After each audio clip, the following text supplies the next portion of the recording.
Welcome to Future Role Model, a podcast that praises the unconventional and redefines what it means to be a role model, because we are okay with being bad ones. Wow. What a mission statement right off the bat.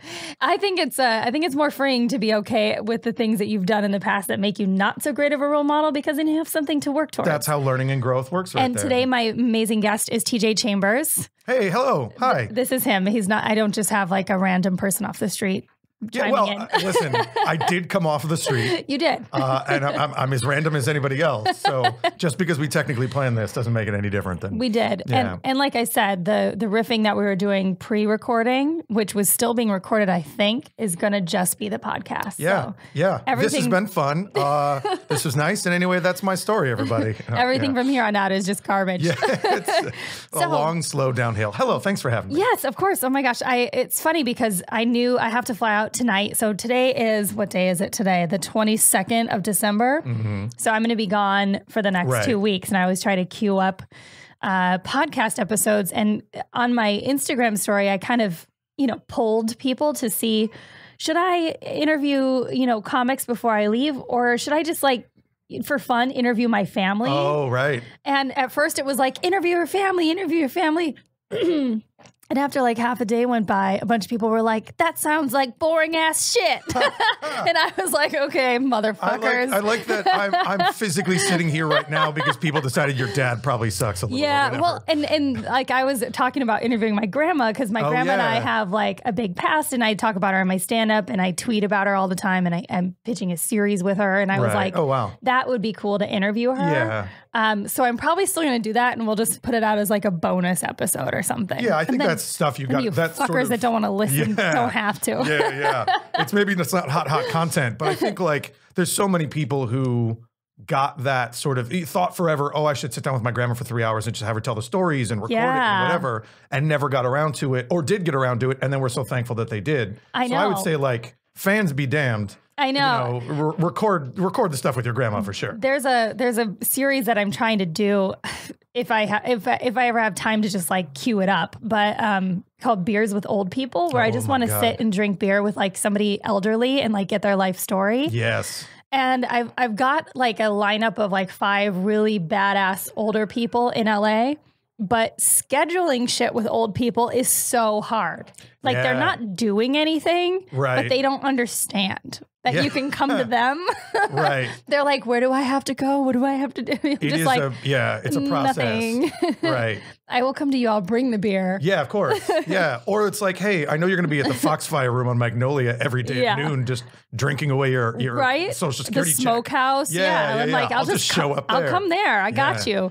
That's not totally different from, I keep threatening to write like a coffee table book about dive bars. Oh, I love that. Just sort of go around the country and just go to a dive bar and exactly that. Like, who's here? What's your story? What's going on? When did you get laid off from the plant? Maybe we can team up on this. Maybe we can team up. Yeah. Maybe we can because I've been wanting to do this for a while, where I rent like an RV or something and just like tour, because I do a lot of my own tours and stuff. Yeah, of course. And something like that would be perfect. Yeah, having something along with it too. Yeah. That's the thing nowadays is so many people, our kind of comics group self-tour, but there's got to be some other reason for it. Because we're all at this level where it's like, if I'm just putting together rooms, maybe people come, maybe they don't. Well, and you need to make money. Yeah. As much as you say that you don't need to all the time, like you fucking do. Right. There's got to be some revenue stream coming in. I need to like eat food. Yeah. But speaking of beers, I feel like that's how we bonded first, was over beers at Big Sky. 100%. Yeah. We were doing that comedy festival together, Big Sky. That was in 2014. Yeah, some years back. Fuck. And I remember specifically being like, the comedy festivals are wonderful because there's like a group of people and they're all fun and dynamic and interesting people. Some of them you already know, some of you don't. But then no matter what, like, you can't go get beers with 38 people. Yeah. You know what I mean? Yeah. It's got to like slice off into pockets. And I remember like grabbing you and a couple other dudes. Oh yeah, totally. And being like, hey, there's supposed to be some cool brewery around the corner. And then like 6 of us made a little pocket of grabbing beers or something. And that was a lot of fun. All right. We just were past the Modelo's, so we're going to pop these on. There we go. It's a Saturday, and I have to fly tonight to go hang out with my family, so I should be wasted by the time I get to the airport. Yeah, that's kind of a holiday flight requisite right there. It's just going to be drinking from here on out until I come back to LA. Yes. Because you're Midwestern of Wisconsin. Yeah, I feel like that's how they roll. You're where? I'm Phoenix is where my family is. Okay, I knew it was I west grew up somewhere. all over the place, but yeah. And the thing, like, anytime you're headed to the airport, I love that airports, like, literally the drinking rules are completely off. Like, it's 8 a.m. And you're like, I'll have a beer. And they're like, do you want a shot on the side with that? You're like, I guess I do. I don't know. I'm at the airport. It's fine. But then everything in LAX closes down at like 11 p.m. And you're like, you can serve me beer at 6 in the morning, but not at 11:30 at night. At night, yeah. But you have quinoa, like, welcome to Los Angeles, California. Yeah. Weird city. Yeah. But that's why I go to Venmo. Yes, that's why I go to our sponsor, Venmo. That is not where you buy booze. Yeah. But it does come in handy. Bevmo, yes. And get the little airplane bottles, and I bring them with myself. Okay, so you pre-supply airport booze for the airport. Interesting. And I've said this at comedy festivals. You can't bring it onto the actual plane, though. You can, because they don't know. Well, this is true. I see your point. You can bring anything on the plane if they don't know about it. Wow, that's literally, I want this to go out and like an FBI thing flags. Like NPH just said you can bring anything on a plane if they don't know about it. Oh, shit. I didn't think about that. Yeah, that's got bigger implications than airplane bottles, my friend. Well, it is true. I mean, that's how people get away with bringing anything on a plane, is because somebody did not know. 100%. You just solved a lot of cocaine you always see in like a drug importing movie. It was like my drugs, but it was totally just sunscreen. Like, does she mean to distribute these sunscreens? Is that I'm going to sell them on the beach for $2. Yeah, go fuck yourselves, Walgreens. So what's been new with you lately? We haven't sat down and chatted seriously probably since. Well, and I feel I'm happy to be here and catching with you and so many people, because the last couple of years, even when we met doing that comedy festival, I was doing a lot of stand-up, but even that, I remember that festival, there's a bunch of industry there, and they were like, how can we give you advice or whatever, and everyone was sort of like, how can I up my stand-up game? And I was like, I don't really want to do stand-up. I want to be a writer. Yeah. So that has worked out fairly well. I've been a writer and producer in television for a couple of years as my main thing. Yeah. And I still do some stand-up, but stand-up is like such a good avenue. And that's what I tell people too. I'm like, stand-up can be your means to an end, whatever you want it to be. Yes. You know, I think there are some people in the comedy scene that have the mentality like, oh, if you're not gonna like want to do stand-up and think it's the best thing ever and your favorite thing, then like get out of our way. Yes. But I don't feel that way, because I do think you can use it as, I've known a lot of stand-ups that were amazing comics, but they didn't love the stand-up. They don't want to audition. Yeah. They don't like really being in front of people, but that's the best way to get a feel for your material. Right. And these people went on to become amazing writers and showrunners. Yeah. And their cadence is so on point because they figured out how to lay it out live. And then once they do, they don't really need... Yeah, one way or another, they still got to get the funny that's in their head out. And the best and purest way to do that is probably still with a live reaction, yeah. And it's interesting, even what you say, because the reverse is true in that there's almost no way to just be a pure stand-up these days, because like we talked about, the finance isn't there. Yeah, you can't. You need to be doing other things anyway. Yeah, you have to almost no one is a pure stand-up. You're auditioning for commercials, or you're writing, or you're, whatever you're doing. So people used to make fun of the slashies when you were like, I'm an actress / writer / producer, but like you have to be all those things. You better get as many slashes as you can. You better be for sure. Happy. Yeah. Slash-tastic. Slash-tastic. So yeah, but you're right. I do still feel that, I got hired to do stand-up at a corporate Christmas party in the Hills. Oh, those are great. And it was great. I mean, it's great in that it was money to do stand-up. It was not great in that it was like 40 drunk people in like a rental porn house who were not really ready to watch stand-up. But I had that. I felt it was people I knew that had kind of set me up with it. Otherwise, I felt like a fraud enough. Like I've only been on stage like 10 times this year. I did SF Sketchfest in the beginning of the year and then basically nothing since. Yeah. And I was like, I should pass this off to someone who's a real comic, who's in their chops right now or whatever. But ultimately it was good that I didn't, because it was such a drunken shit show that like a real comic would have been you know, I'm out of here. They would have been so pissed. At least I knew them, and I was just like, okay, whatever. We'll fuck around for a little bit, and then we'll get out of here. Yeah.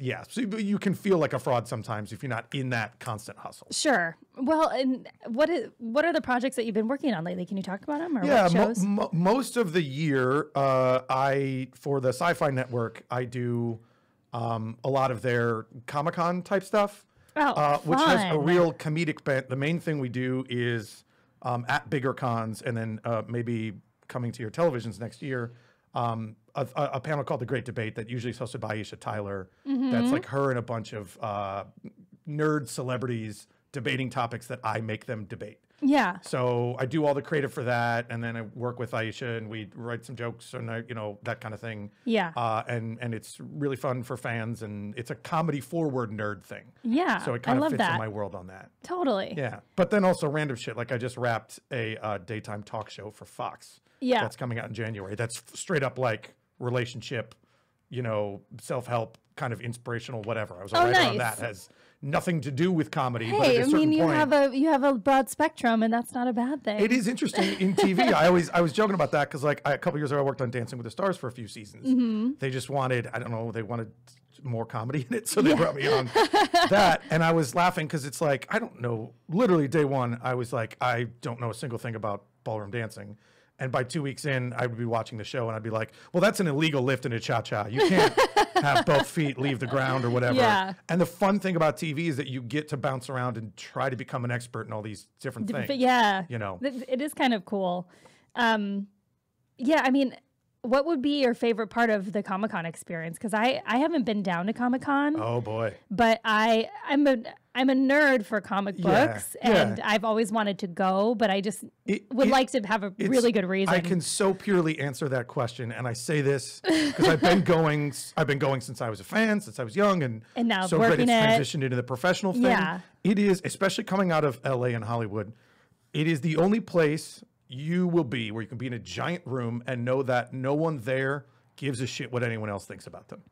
That's what I love. They're literally like, I love Captain America, and I'm fat. I'm dressed like fat Captain America, and I feel great about it. I feel like a hero. Yeah. And everywhere else, especially in this town, your interactions with everyone are partially based on, interest in them or friendship or whatever, but they're always a little bit percentage based on like, what can I get out of this? Yeah.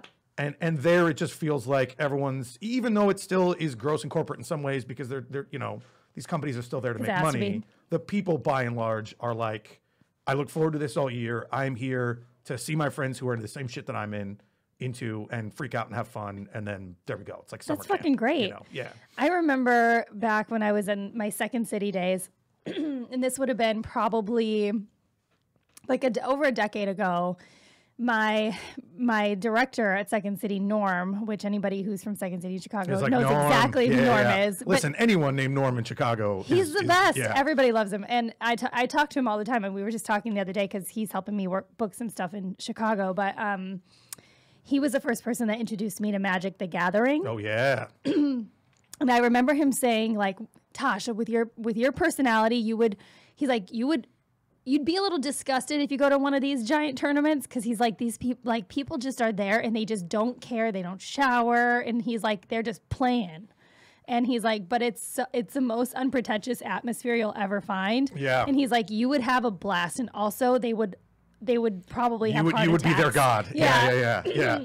And I was always really fascinated with the idea of going, but I couldn't really get into Magic: The Gathering. Oh man, I have tried to play that game. I'm not a dumb dude, but that game made me feel dumb. Well, it changes every year. Yeah. It's like basically if football were to rewrite itself every year. Good point. But new cards come out that have new powers that trump other things. Instead of Aaron Rodgers, it's like some alien that can do 80 different things with its body. Yeah. It's like he just teleported the ball. Aaron Rodgers can throw it 70 yards, but I didn't know he could teleport the ball. It's so fucking complicated. Yeah. And my fiance and his brother used to play all the time, both his brothers. And they got me a couple starter decks, and I would play with them kind of. Yeah. But I would die really fast and kind of on purpose because I just didn't want to learn. Mm-hmm. I just, how some people will try to teach you something and you're like, I could learn this, but I don't care. Right. And the way you're presenting it to me is such that, and my favorite is to play a new board game in a group of people and watch one GD hero step up to try to be like the board game explainer. Exactly. And you're like, oh, you're not good at explaining stuff at all. You're not saying this in the right order or what's the most important. So yeah, sometimes it's just the teacher is not who you want to. I'm always fascinated with people that are really good at teaching people games, card games, board games. Yeah. Like my neighbor, Brian, he's amazing at teaching us board games. Oh yeah. My mom is really good at teaching people card games. Right. But I watch some people struggle for like an hour to try to explain something and you're just like, It's we're all not tired getting through. now. Right. Yeah. Like that felt like the game. Yeah. Congrats. Because it is, I think it's one of those things where people, sometimes they just don't have a mental file of which details are the most important. So Right. they'll get hung up on some like little rule that, oh, you know, you can triple stamp a double stamp. And you're like, you didn't even explain what stamps are yet. Right. So where are we, you know? Or the fact that people, and that's why some people don't make good teachers, period. But you have to think of how other people are perceiving what you're saying. Yeah. So it's like, just because it makes sense to you, Yes. you already know the game. That's why I hated in all my years. I used to work for like 10 years. I worked in restaurants and they would always make me train people. Yeah. And I was like, you know, I'm at the thing punching in my orders or whatever. And I'm just like, you do it this way. You just, you know, then you hit Just modification on the steak and you hit medium rare and you go. Yeah. And they're like, well, how do I even get to the steak screen? And I'm like, it's the button, you know. Yeah. You're so used to it. It's just Yeah. like, and it's so exhausting to try to pull it out of your head and put it into theirs. Absolutely. You know. Well, and that's how I feel too, even with my closest friends that live all over the country and don't work in entertainment, which is most of them. When I try to explain how things work here, I just kind of don't really explain it. Yeah. There's really nothing Just to gloss explain. over it, right? But I'm more like, well, they'll be like, what are you working on? I'm like, you know, just touring, you know, because like I don't know how to right. explain it all. Well, the thing is, like, I've written for like 15 television shows, and none Yeah. of them are scripted. So none of them are like a sitcom where it's obvious to everyone what the writing is.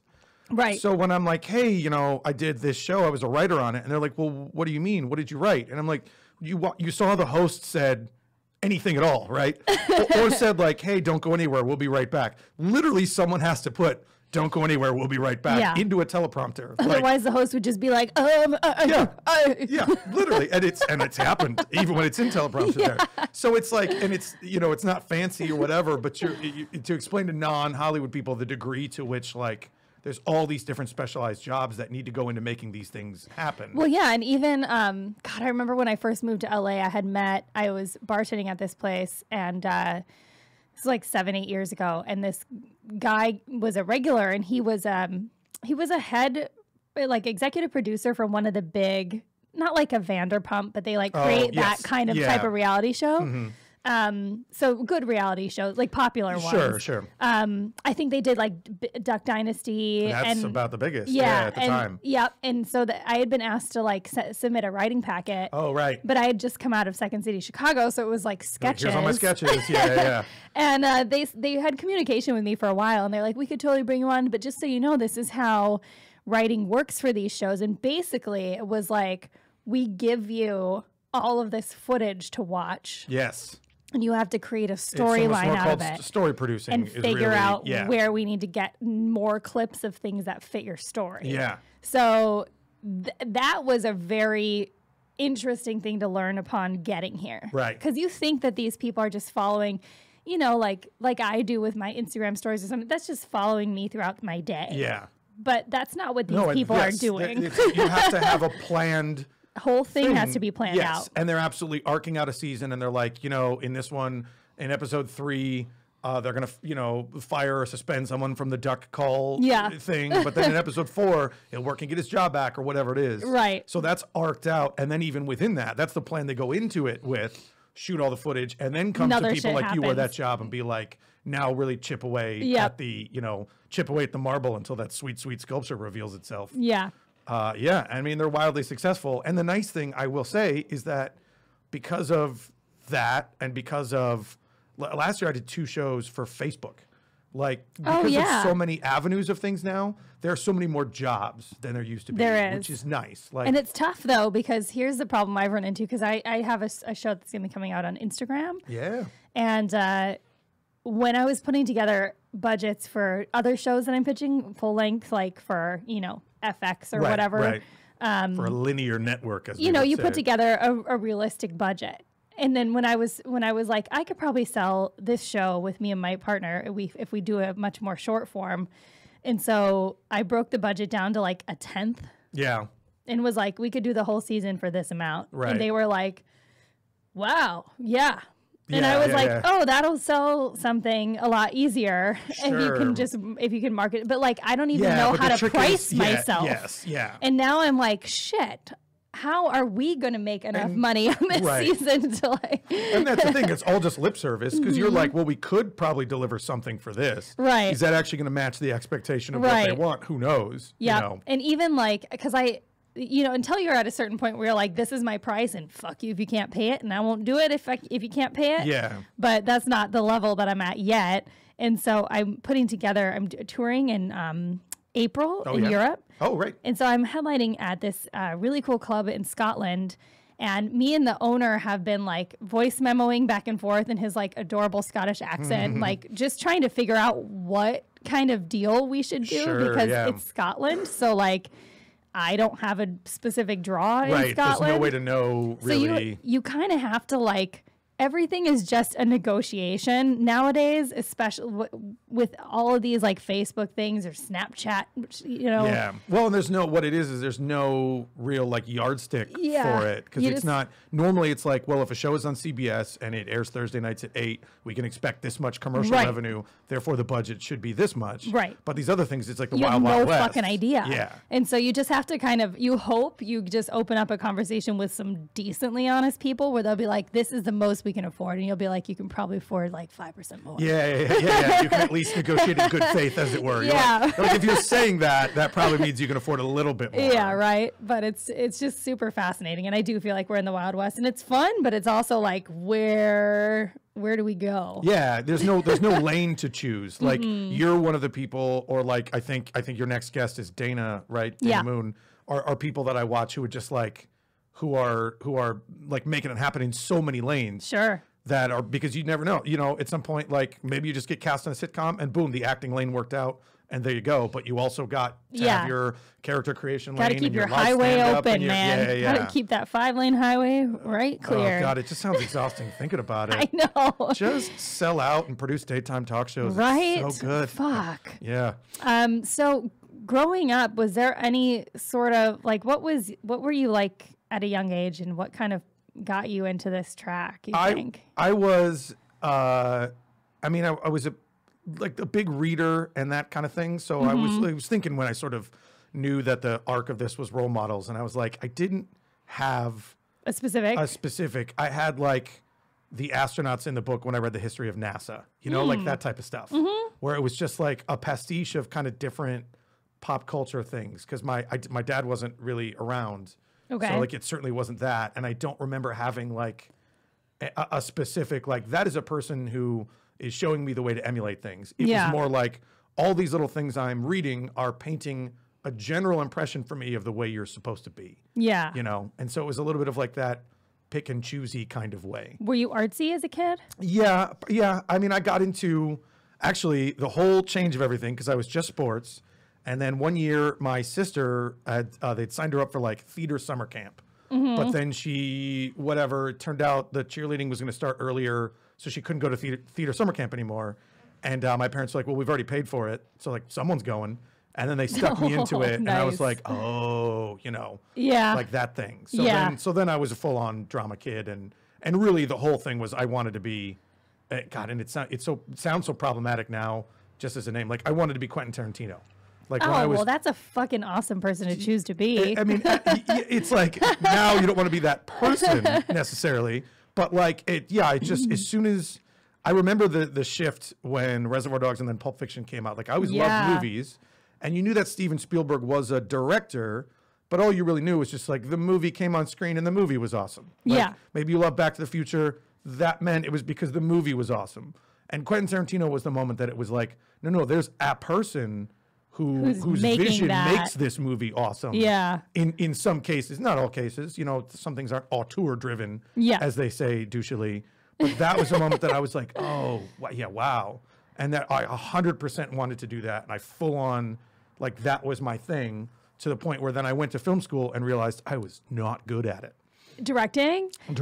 Man, directing is a whole different beast. Yeah, you've done it some for your a little stuff, bit, I imagine, right? Yeah. And It's I mean, because I still don't even know. And the beautiful thing is I've talked to a lot of different people who have become decent directors. Like I had Kelly Landry on a number of episodes ago, and she's killing it directing a bunch of things now. But when I was talking to her about it, I was like, yeah, I've been offered some work and I don't feel like I'm good and I don't know what shots are. Like, I don't know what things are called. Right, and she was like, I did not know either at first, and you just kind of figure it out. Yeah. And I was like, okay, well, that makes me feel a little bit better. And in truth, there are people who's, that's why you delegate, because there is a director of photography and there's whatever. Right. Who knows, like, you can't flip the line and get, coverage from another angle because it won't match up. Yeah. Or whatever, It's not all like, like that big dumb eyepiece that you see, like a director looking through, or they're making that thing with their hands. You're like, sure, there's some people doing that, but there's some people who are really just an overall manager of what is happening. What the vision is. Yeah. Yeah, it's super interesting. So where did you go to film school? I eventually ended up going to Arizona State. Okay. So you stayed west. Yeah. I came out here and worked for a while. I worked, so I graduated high school. I knocked around a little bit. I came out here. I moved out here right after September 11th.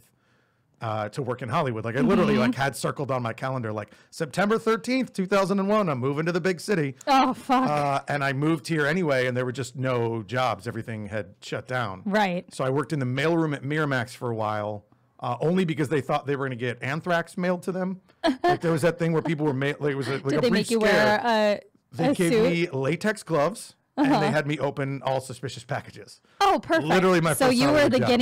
you were the guinea pig. 100%. They're like, it's too dangerous for our regular mail. If Miramax would have gotten murder packages, it would have been you. It would have been me. If someone, if some, I don't mean to laugh. Right. If some terrorist really wanted to take down like Vice President of West Coast Production, Bob Osher, or whatever, then it would have been me. TJ would not be sitting here right now. I would not be sitting here now.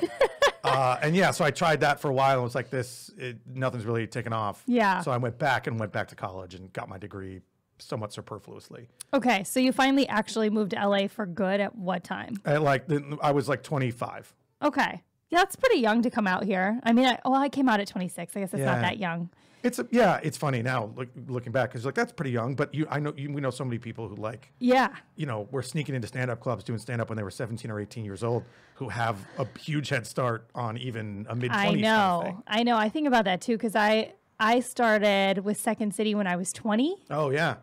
And moved to Chicago when I was 21, right after I turned 21. Right. And so you were in the comedy performance kind of circle of things from a young age. But in Second City, a lot of people were like, oh my God, you're so young. And then I remember I was in one class where one girl was 2 years younger than me. And I was like, fuck her. No, I'm just kidding. Yeah. She was awesome. Well, what you definitely want to do is take her down. Spread rumors about her. Definitely don't want her to succeed at all. Now you're really Hollywood. But it's such an interesting thing. The age thing, especially, like I find it really fascinating being a woman too. How people are like, oh, well, you only have until this age to like be successful. I'm like, what does any of that even mean? Yeah. That's the weirdest thing that this town does, that it doesn't make any sense. But it also, that's the thing, is it's like, it's also not untrue. Like as a man, I want to roll my eyes when a woman is like, oh, it's just, now that I'm 35, like I never get good auditions anymore. Yeah. And I'm like, come on, you're super talented, you're beautiful, get out there. But then I'm like, nope, that's actually also the way that this industry treats people. Then you just hope by then you've produced enough badass shit to have your own thing on it. That's the hope, control your own destiny, or to transition into the different slot of things. I mean, all of a sudden, all your sides for your auditions start saying like, cool mom. And that's where it is, I guess. Totally. Yep. Well, and I look at the scape of how things are changing now. I mean, nothing's overnight, obviously, but I think there's a lot of major shows that are putting out all sorts of age demographics, all sorts of sizes, shapes of people, ethnicities. Like they've figured out that people want to see a more general population depicted on the television. And people are writing for that now. Yeah. And it's money driven. Like when they realize that they make money off of these things, then they go do those things more. Yeah, exactly. So it's weird because like, even though the sort of head of the train is still like a gross profit head of the train, it's dragging a bunch of cars of awesome people who deserve awesome careers. Yeah. So it's a little bit of a bummer that to continue this analogy, you're shoveling the coal of capitalism into the thing, but if it's getting X, Y, and Z more exposure, then I guess we take what we can get. Exactly. Yeah, it's all a trade here. Like there's not just one thing benefiting the other. It's one thing's going to benefit and something else is going to fail for it. And so hopefully that's going to lift better things up than not. Yeah. Yeah, it's just a weird, that's what I always say that. I'm like, you know, generally when I talk to my friends, like half of them are doing really great at any given time and half of them are doing really shitty. And that just makes sense to me. Flops and right. That is the way of it. Yeah, it's the way of life, man. Well, and the real lesson is that the ones who are doing really well almost still never think that they're doing really well. That's a common discussion in LA. Yeah. You know, because once I leave, you know, once I go back home, for example, I'll be home this week in Wisconsin and everybody is always like, oh, you know, people come out and see me, even if I'm doing like a little 7-minute set at Comedy Club on State. Yeah. I have a really great support system there because I started there and they think it's awesome that I like am doing all this. That you're literally making it work. And I forget that it is. Yeah. You know, because we live here. Because compared to, it's sort of the 1%, the same way that it is with you know, finance or whatever. It's like if you are functioning in a New York or an LA or whatever, in the business in some way, you're already the 1% because Wisconsin is full of people who thought about it, never tried it, didn't work, stick with it or whatever. Yeah. So yes, already you're there, but you swim in this pool of the 1%. And then you start to look at the other people in it and go, well, shit, I'm not where they are. Exactly. And then next thing you know. So now that we've covered some of that film and LA stuff, I would like to get some stories about how you potentially have not been a great role model in the past, because that's some of my favorite stuff to get to know about people. And we've never talked about anything like that in our passing. No, this is true. Yeah. So this is going to be a Christmas episode.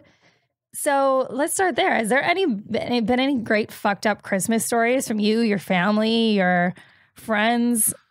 You know, I have, probably because of my aforementioned like dad issues and stuff like that, I have a tendency to like, I usually run away during Christmas. I can't address it kind of with my family. So most years I do like a degenerate Christmas. Yeah. Like I have literally rung in Christmas Eve into Christmas at Jumbo's Clown Room probably 5 times. Oh, that's amazing. just like it's me and Yo, Jumbo's Clown Room, sponsor this guy this year. I mean, trust me, I've invested enough in your humble bar, not strip club bar. It's a very important distinction. Jumbo's Clown Room, by the way, for people that are listening and that don't know what it is, it's a staple in Los Angeles. Yes, an LA institution. It is a burlesque, essentially it's a burlesque club. Yeah. Right? It's not. It's a dive bar with an ongoing burlesque. They don't show nipples and they don't take off underwear. Correct. But you do throw money at women who are dancing on a pole. Yeah, but it's not just a strip club. It is like the most talented circus style, acrobatics and gymnastics type of stuff. Yeah. So it's like, not only are you seeing these like hot women dance, but you're like, that is amazing. Oh, it's dirtbag Cirque Du Soleil. It's so cool. It's probably the way to describe it. Dirtbag Cirque Du Soleil. I love that. And it's weird because I'm like, I no one believes this about. I'm like, I don't like strip clubs, but yet I'll sing the praises of a Jumbo's Clown Room like all day long. Yeah, to me, they're such vastly different things. It's a different level. I feel like it's very, very hard to get a job there. Yeah. Oh, yeah. Very, very hard. Yeah. They're not every so often, because I used to live directly across the street. Literally, I went to look at this apartment and my friend was with me and we pulled up and I was like, oh, I'm going to get this one. And she was like, you know, you got to go in and look to make sure it has sinks and shit like that or whatever, right? I was like, no, I'm going to get this one. It's right across the street from Jumbo. Like, I'm going to get this one. So I used to pop in at like Wednesday at 4:30 in the afternoon. Yeah. That is when they're auditioning people who like are maybe not the top echelon. Oh my God, what a fun thing to witness. Like if this could be a societal norm instead of American Idol or all these Masked Singer shows, I would love to see the audition process for something like a Jumbo's Clown Room. Right. And like watch America vote on that. Yeah, oh man. Yeah. I mean, there's so many different, the thing is like people who are bringing their personality to the table and they're kind of shining through. Like, there's people who aren't maybe as technically proficient in some of the stuff, but they have a certain like charisma. Yeah. Or like, chutzpah or whatever. Right. Like that's the girl who always does, like always dances to Portishead and just 90s trip hop tunes. Oh, that would make me so happy. And you're like, hell yeah, I'm into it. Yeah. Portishead. Oh. That's like an all my money thing. Like I'll be there with a stack of money in front of me and I'm like, if you picked a great song, here you Glory go. Box, is that the song that I just re-downloaded it the other day and put it on one of my playlists. I was like, damn, I missed that song. Yeah. So, and I also then, and like a lot of Christmases, I would go like play in a poker tournament. So like sometimes Christmas Eve into whatever, I would do that. And then I would go, I can't explain why to me there's something romantic about like doing ghetto shit on Christmas. No, I think that is cool. Yeah. That you're like, I want to surround myself. Like I would literally go from Jumbo's, then I would go down to Hollywood Park and it would just be like me and like 80-year-old Vietnamese dudes blowing smoke. LA becomes your oyster too when you're, because every Christmas I had been home in Wisconsin since I moved to LA. Oh, did you finally do one? Last year, I just let my fiance leave because we don't usually go together. Like our families are about 45 minutes apart. So we don't, we know we're close by. And then we'll like pick a day to like go visit one another. Bounce one or the other. But we don't really plan to travel together. It's just one of those things. It just works better for us to just go to our prospective places. And so last year I stayed and I had a fucking blast. Yeah. And not only that, but like you can get around LA in 2 seconds when everybody's out of town. Yeah. The traffic is non-existent and it's like a miracle. It shows you a whole vision of like what the city could be like if, I was just driving to drive. Yeah. Like I was just like I'd wake up in the morning, be 8 and I'd be like, oh, I'm going to go for a cruise and just like see the whole city. I'm going to take an unprotected left onto Wilshire because I can. Like, you can do anything. Like Coachella weekend is a mini version of that. Yeah. So many people fuck off for that. Yep. First weekend of Sundance, certain parts of town is a little bit like that. But yeah, Christmas full on. It's like cricket. You're allowed to do whatever you want. You can just walk in and take an Oscar around Christmas. Like no one's around. And I drove last Christmas. I drove down to San Diego, visited my best friend that lives down there for 2 days. It took me like an hour and 35 minutes to get to San Diego. God. It was crazy. And then from San Diego, I just took a flight. One of my best guy friends called me and he was like, why don't you fly up to San Francisco? So Christmas Day, I just like hopped on a plane up to San Francisco and met his family and it was just like a fun Christmas. And I was like, I don't ever want to go hang out with my family again. You just get to jaunt around. Well, and I'm lucky, like I'm going to head to Phoenix right now and see my mom for a couple days and I'll be back on Christmas Day. But my mom was a nurse growing up. So she always got time and a half to work on the holidays. Sure. And she was a single mom. So like we needed the money. Yeah. So she took it. So we were just very used to like Christmas is on the 27th or whatever. Yeah. Like you got to work Christmas Day. So we were just really non-traditional about the days and those type of things. Yep. And I think that's what seeped into my thing of like, everyone else is going to be like around a U-log and I'm going to be watching a chick dance to Portishead. Like, exactly. Let's do it. My family's kind of always been like that too. Cause like an actual date has never really mattered to me either. Yeah. Like if it's my actual birthday, I'm like, whatever, I might have shit to do that day. Yeah. But we'll just like pick a day where everybody's free and just like have a come and go kind of hangout situation. Right. My family's always been like that too. And like the cringeworthy part of going, all right, here's the things I look forward to going home. Like I told you before, my grandma and I are really close. Yeah. And my grandma and I, we have a blast. My mom and I have a lot of fun too. And she's crazy, but we all play these like card games and we play the Farkle, which is the best game on the planet. Yeah, the dice game, right? Yeah, it's so great. And my grandma brings her porch swing in when it's winter. Is it hung somewhere inside? Inside the living room. So we watch Hallmark movies on the porch swing. That's amazing. And it's like my favorite thing. Yeah. So I hope Grandma brought the porch swing in this year. Otherwise, I'm going to bring it in. Right. Yeah, just you with a screwdriver and some icicles trying to get that bad boy down. And I like that she has like, so inside they needed to find like studs in the ceiling strong enough to hang a porch swing from. Yeah. That's funny. And eventually like that shit's going to fall. Yes. Yeah. You got to be careful about your Christmas dinners. You don't want to be the one who brought the indoor porch swing down. Exactly. Yeah. So let's see. What do you think you have coming up that you're most excited about working on? So I kind of half mentioned that sci-fi thing, and it's like they talked about it a little bit in the trade, so it's not super secretive, but I'm hoping to bring that if we can bring that thing to television, it'll be the first time that I've been on a project from sort of the development phase where I got to get my fingerprints in it. That's really cool. Before it came on. Would you be part of the created? Come on. Yeah. Created by? Yeah, we'll see. You know, that's all like the contracts right now are like, we'll negotiate in good faith to talk about that or whatever. Sure. Who knows? But, and you know. That would be so cool. If any of this violates my NDA, then please ignore that I'm saying it is. Just in a vague thing, I think we and they hope to get a bigger avenue for this property that they have. That's their thing. And I'm really excited to help them do that. Yeah, absolutely. Yeah. Do you, are you going to look forward to a point where you can like create and show run your own shows? Or is that something you're moving towards? This is the first time that I will actually say yes to that. Yeah. Before I didn't want to, I just wanted to be just staff writer, late night, come in, write jokes based on the day's news, go home, whatever. Yeah. And the more the last couple of years have put me in both a writing but in a producing role, and I've gotten to sort of sprinkle into all the different aspects of production, the more I've been like, oh, I actually enjoy this. I could see being part of the overall thing. Yeah. And on the role model front, I've worked for a bunch of executive producers, but the last couple of years I've done a lot of shows with a woman named Corin Nelson, who she was an exec producer of Chelsea Lately. That's why. Of Rosie O'Donnell early on, of a bunch of stuff like that.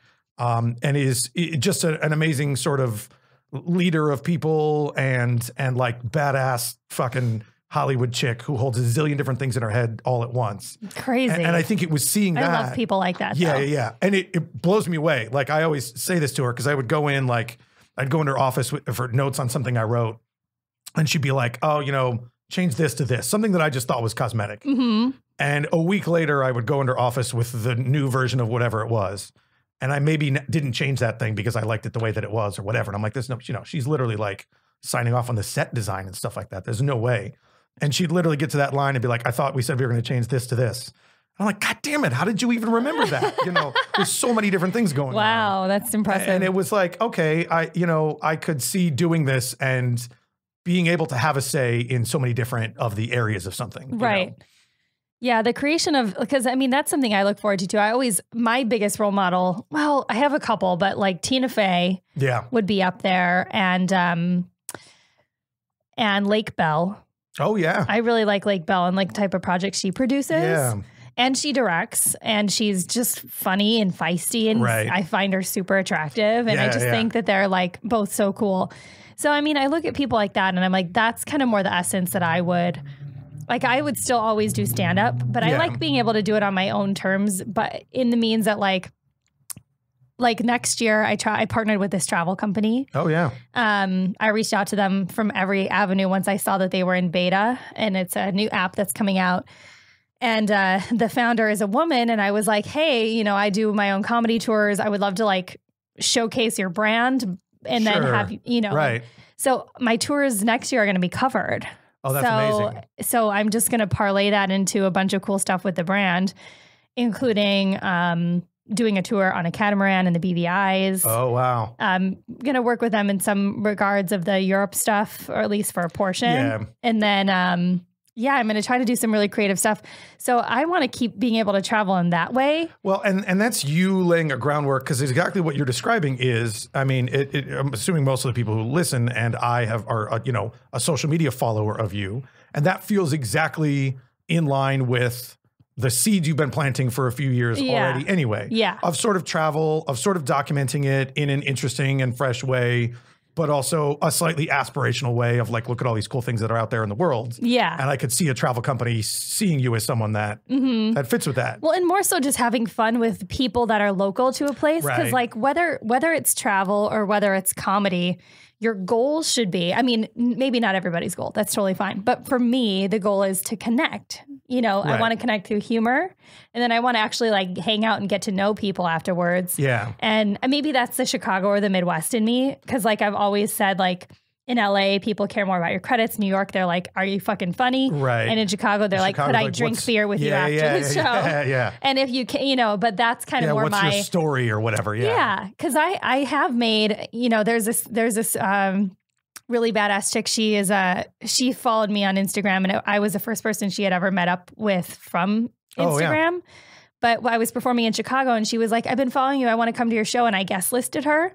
And she came out with me and my friends afterwards. And she's like this badass attorney who like started her own purse brand. And it's a really cool mission statement. And her and I are now like friends, and she reads over my paperwork for things. And we just did like an hour phone call the other day where she was like, say no to this, change this part of the contract and blah, blah, blah. All from fucking Instagram. From a real actual connection. From Instagram, but from going to have drinks afterwards. Yes, because it was like 2 hours of drinks where she came out with like my cousins and my actual friends that I've had forever and just melded and also, into that kudos to her for mixing it up like that. Yeah, there's a lot of people in that who are sort of like, it's like double Dutch where you're like, I don't know where to jump in with you guys and all these people you have a history with. And I love being able to do that with people, and I think that'll be what's fun with this brand stuff is I'm like, oh, I hope I just meet like really fucking cool people and then I can, have cool other stories to tell that aren't just mine. That's always been my thing about travel is I travel a bunch and I travel by myself a bunch and I just don't like,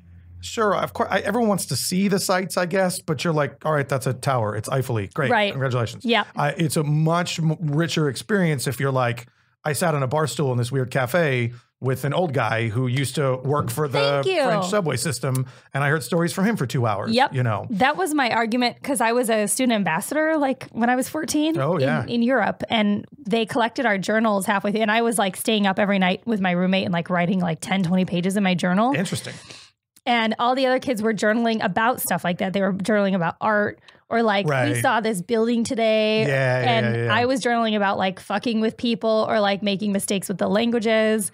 And I got in trouble because we were like pranking a lot. And I got in trouble with my journal collection. And that was exactly what I argued to them when I was 14. I was like, the things with the people are way more interesting than the stuff. Sure, it's right. Anyone can be like, cool, the Parthenon is there. Whatever. I mean, I didn't have it. The fact that you were pranking people, maybe. I know, yeah. Although and I will say, representing the U.S. Yes, having written for the whole beginning of my actual television career was writing for hidden camera prank shows. Yeah, in both America and in the UK. Yep. And they're pretty fucking hardcore with pranks in the UK. Oh yeah, they are. There's not as many laws about what you can and can't do. Well, and Brits are just like, their humor is just very cool. Yeah. Like, it's not easy to offend a Brit, or if you do, it's really like the reactions are so different than here. Yeah. Like an offended British person is like all in the face. Pearls. Yeah. Right. And the body language, I feel like. Yeah. The crowds there are fun. It's a whole different vibe. Yeah. What was like the funnest? Do you have a most fun prank that you remember from that time? The most fun. Here's the thing: pranks mortify me. I couldn't watch them; they make me uncomfortable. I wrote for literally 5 shows where I wrote thousands of pranks. Yeah. The one that I actually liked because I would start to just get weird and cerebral with them. So I'll tell you about 2 that I did for Betty White's Off Their Rockers, which I loved. Oh yes. We were shooting in Washington D.C. and I wrote a prank called "Citizens Against Identity Theft." And we just had a lady with like a clipboard, and she would go to people and be like, do you believe that identity theft is bad? We should do something about it. They'd be like, absolutely. She's like, great. Well, I need you to sign this petition that you're against identity theft, to put your name here. And then if you could put your address right here, that would be great. And then we do need your credit card number right over here just to authenticate the thing. And we do need your social security number over here. Yeah. And actually, if you put your mom's maiden name, and see how far we could push people, because they would be like, well, no. And she's like, well, you don't agree that identity theft is bad? And they're like, no, it is bad. She's like, that's why I need you on the petition. And people would do it. They would give up like crazy information. Oh my God. It's so crazy what people do in these prank shows. Yes. And I'm like, that's the thing, is they're so based on the fact that in society, no one just wants to rock the boat.